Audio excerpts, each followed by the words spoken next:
হরে কৃষ্ণ বন্ধুরা, তোমরা কেমন আছো? আশা করি তোমরা ভালো আছো। তো আমি সুইট পিঙ্কি সকাল সকাল নতুন একটা ভিডিও নিয়ে আয়া পড়লাম। আশা করি আজকে ভিডিওটা তোমরা অবশ্যই ভালো লাগবো।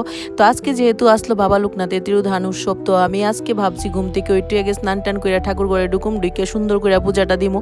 তো দেখো ফাইনালি আমি ঠাকুর ঘরে স্নান টান করে আয়া পড়ছি। সেটা কিন্তু পূজার সব কিছু আয়োজন করলাম, করে সেটা সুন্দর করে পূজাটা দিলাম।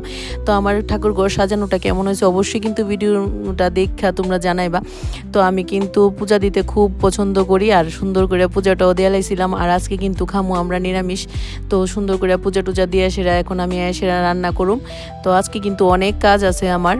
তো তোমরা দাদা আসলো, সেরা টিফিন দিয়ে গেছে। নিরামিষ রান্না করতে করতে দেরি আগে টিফিনটা খাইলেও। তো তার মধ্যে আবার টিফিনটা খাইলেছি। টিফিন খাওয়ার পরে একটু পরে আবার তোমরা দাদা আবার বাবা লোকনাথের প্রসাদ এনে দিছে। আমরা বাড়ির কাছেই কিন্তু বাবা লোকনাথের খুব সুন্দর একটা মন্দির আছে। তোমরা অবশ্যই ভিডিওতে দেখতে পারবা। যারা যারা এই মন্দিরে আইসো না অবশ্যই কিন্তু আমি কমু আয়া একবার হইলো দেখা যায়ও। আমরা এই মন্দিরটা কিন্তু খুব সুন্দর। আমার বাড়ির পাশেই কিন্তু বাবা লোকনাথের মন্দির। তো আমি সন্ধ্যার সময় রেডি হয়ে যাইতেছি বাবা লোকনাথের মন্দিরে। তো ফাইনালি আমি মন্দিরের কাছাকাছি আয়া পড়ছি। আর মন্দিরের গেটের সামনে আয়া দেখি অনেক লোক, আর ডান দিকে বা দিকে মানে খুব সুন্দর মেলা বয়ে রয়েছে। আর এত লোক আমার কিন্তু খুব ভালো লাগতেছে। আর সকাল থেকে কিন্তু বাবা লোকনাথের মন্দিরে কন্টিনিউ পূজার মানে মন্ত্রের আওয়াজ শোনা যাইতেছে, কীর্তন হইতেছে।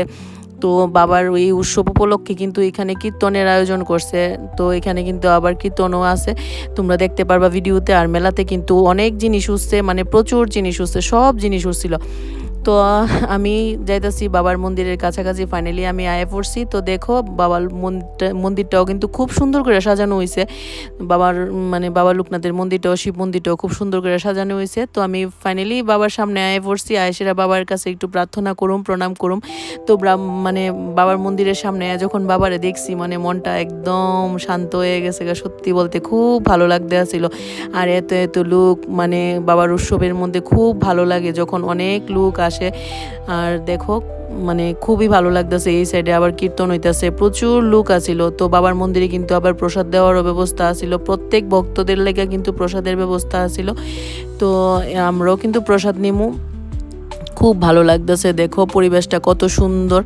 তো তোমরা কিন্তু অবশ্যই যারা যারা আইসো না একবার হইলো আয়া যায়ও আমরা এখানে বাবা লোকনাথের মন্দিরে, খুব ভালো লাগবো। তো এখানে আমি দাঁড়িয়ে সেরা কিছুক্ষণ কীর্তন টীর্তন শুনলাম। এখন আমি শিব মন্দিরে যাবো। তো আগে ধূপকাঠি মোমবাতিটা ধরামো, দেখতে থাকো আমার সাথে ভিডিওটা। ভালো লাগলে কিন্তু অবশ্যই লাইক কমেন্ট শেয়ার করবা। তো ফাইনালি আমি মোম ধরাইতে আয়া পড়ছি এখানে। তো আমি এখানে ধূপকাঠি মোমবাতি ধরাই সেরা আবার শিব মন্দিরের সামনে যাবো। এখানে আবার শিব মন্দিরও আছে, শিব মন্দির এখানে গিয়েও ধূপকাঠি মোমবাতি ধরামো। তো আমার আজকে ভিডিওটা কিন্তু অনেক বড়, তার লেগে আমি অর্ধেকটা ভিডিও দিয়েছি, আর বাকি অর্ধেকটা ভিডিও আবার নেক্সট ভিডিওতে দেখতে পারবা।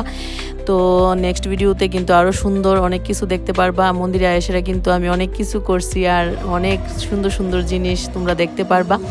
তো নেক্সট ভিডিওর লেগে কিন্তু তোমরা অবশ্যই অপেক্ষায় থাকবা। আর দেখো বাবার শিব মন্দিরটাও কত সুন্দর লাগতেছে। তো ভালো লাগলে অবশ্যই লাইক করো। টাটা।